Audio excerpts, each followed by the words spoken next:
Hello everyone, this is Dr. Scott and I am doing a brief video mini lecture over our assignments for this week. So you actually only have 2 assignments for this week. There is no discussion. The first being a bibliography assignment where you will make 3 different bibliographical entries based on different types of resources, and I will show you that in a moment. And then, secondly, you will be completing your weekly grammar assignment over fragments, comma splices, and run-ons. So I've already gone to lectures and assignments, clicked on Module 7. At this point, you are used to doing that for each week. So we're going to go through, and I've got notes on here for different, what are sentence fragments. So sentence fragments essentially are just incomplete sentences. They either don't have a subject, they don't have a predicate, they are missing something. They're those sentences that leave you asking questions and that they don't answer a complete thought. So during the storm, right, this would be a sentence fragment because it's missing a subject and a predicate. So during the storm, what happened during the storm? Who was doing something during the storm? We don't know. So that would be considered a fragment. Think that she is the best. This one is missing a subject. We know that the predicate is think that she is the best, but we don't know who. Who thinks that they are the best at something? We don't know. That's a fragment. Run-on sentences. I've seen these recently in some of my student writing, and that is when you try to fit too many phrases and clauses into one sentence without the correct punctuation, without the correct conjunctions. Essentially, it's when you try to write a complex sentence or a compound complex sentence, but you aren't using the right conjunctions or the right punctuation. And so it just ends up being a bunch of phrases jumbled together. It sounds really wordy, and that's called a run-on sentence. Chelsea loved the flowers Dave gave her on Valentine's Day. However, she prefers chocolates, right? If I went in and added maybe a comma before however, Chelsea loved the flowers Dave gave her on Valentine's Day, comma, however, comma, she prefers chocolates. Sometimes to fix a run-on, all you have to do would be to add the commas, in this case, around the subordinating conjunction. This option has its advantages. Other choices are less promising. So this option has its advantages, is a complete sentence, simple sentence. Other choices are less promising is a complete sentence by itself. We've already learned about compound, so you could make this a complete sentence by saying this option has its advantages, comma, but other choices are less promising. So we could turn this into a compound sentence with a comma and a conjunction. But right now, without the comma and conjunction, it is considered a run-on because it is just a bunch of, a couple different sentences that have run into each other, that have run together without the correct combining factors, without the comma, without the conjunction.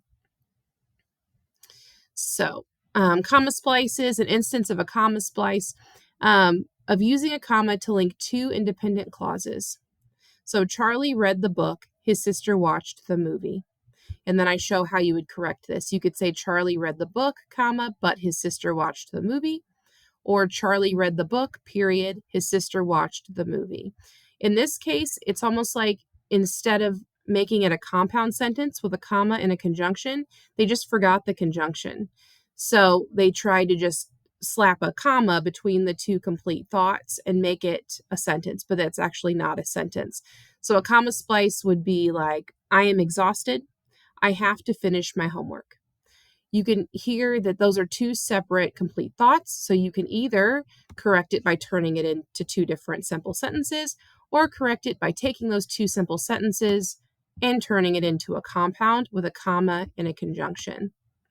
And again, if you're making it a compound sentence, it needs to be one of the coordinating conjunctions, for and nor, yet, fanboys, for and nor, but, or yet so. Sorry, it's early.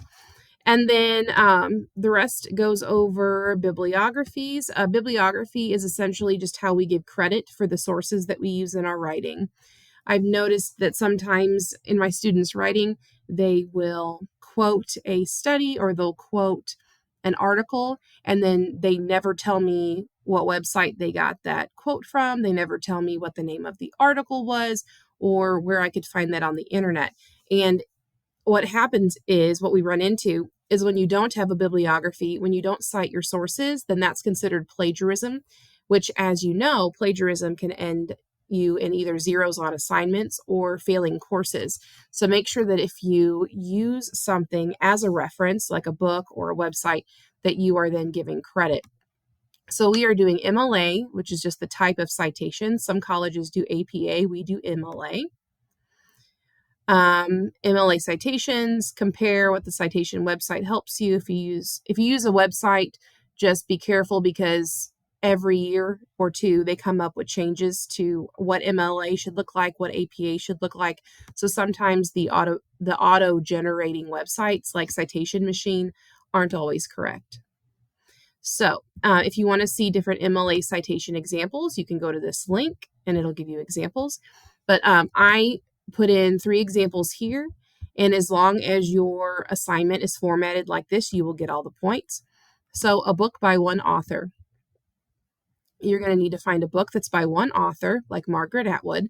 So I have Atwood, comma, Margaret, so last name, comma, first name, period. The title of the novel, which was Oryx and Crake. Notice the capitalization, just like you would a title. I capitalized the first letter, the last letter, any important words in the middle, so we don't have to capitalize and, period. Doubleday would be the publisher of the book, comma, the year it was published, 2003, period.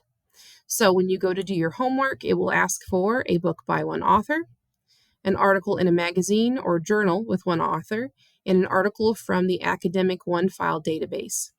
So all you have to do is pick any book in the world and format it like this. So again, it's got the author's name in this format, last name, first name with a comma, period, the title of the book, period, the publisher of the book, comma, the year it was published, period. So it needs to look exactly like that. If you forget a comma, you're going to get points off for that, because MLA citations are very specific, and that's why you're only being asked to make 3 of them this week, because they have to, even though there's only 3 of them, there's a lot of things you could miss points for if you didn't pay attention. An article, you could find an online article, you could find a physical article if you have a magazine laying around or a newspaper. So again, we have last name, first name of the author of the article, period. Finding Kamala Harris, you'll notice it's the title of an article, not a novel. So we put that in quotation marks. And then we have Time. So this was a Time magazine article, comma, and then the volume. So a lot of times it'll say volume 1, volume 2, comma, number 15. Sometimes this will say issue. So you'd say what volume it is, what issue it is, the month and year that it was published, comma, PP would mean the pages where it's located within that magazine. And then you tell me the pages within the magazine you could find that article, followed by a period.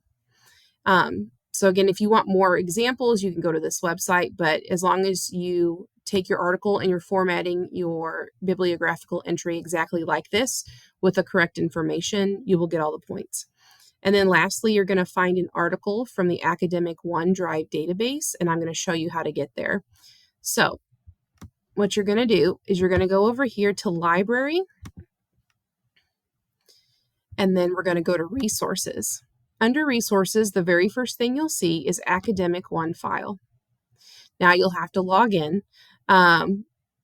Log in with your student username and password. I'm not going to type that in on this video, but just know that once you get in there, you can pick any article you want about any subject you want. And then for your assignment this week, you are just making that bibliographical entry based on that article. So again, this article could be something you find online, or it could be something that you find in a magazine. I know we get Motor Trend magazine at my house, so I could literally find a Motor Trend article to do this if I wanted to. And then here at the bottom, this just has to be from that OneFile database, and then it shows you how to format it. So author's name, This one had more than one author, so it shows you how to do that if there's more than one author. Title of the article is in parentheses because we put articles in not parentheses, in quotation marks. We put articles in quotation marks. We put novels. We don't put novels in quotation marks, but we do put articles in quotation marks. International Journal of STEM Education, so the title of the journal that you're getting it from. Volume, issue or number, year it was published, and then you have to say that you got it from the Gale Academic One file, which that'll be the same for everybody's. And then you insert the URL of the article. So if I were to copy this, paste it, it would take me right to the article, so I know you didn't just make this stuff up. And then you have to tell me when you accessed it. So yours isn't going to say 23 October 2019. Yours might say 30 September 2023. So just follow the format, use this as a template, these examples, and then you will be making one of each of these, not using the same articles or books as the examples. You need to pick different ones. And then you will complete your, after you submit it here, you will complete your grammar exercise over fragments, comma splices, and run-ons. If you need more help on comma splices or run-ons, I always say go to YouTube and type it in. There's probably 500 educational videos on any of those topics. If my examples and my explanations were too fast, too wordy, or just weren't the right format for you to understand. Let me know if you have any questions. And as always, if you're missing assignments, please do them. And I will try to get you the points for those. I know some people are missing discussions from weeks 1, weeks 3, and the discussions are meant to be easy points so that as our assignments get harder later in the course, it helps you bring your grade up. So if you are missing something, I know normally I only accept things 1 week late, but just do them. Just go back, do it, even if you think, oh, that was 3 weeks ago, she won't accept it. Just do it. And if you don't see me grade it within a week, email me to let me know you did it, and then I will try to get you some points for that. Because I really want you to be, especially if this is your first college course or entry-level course, we want to set you up for success. And if there's anything you can do to help yourself, like making up missing assignments, you should do it. So thank you for listening and have a great day.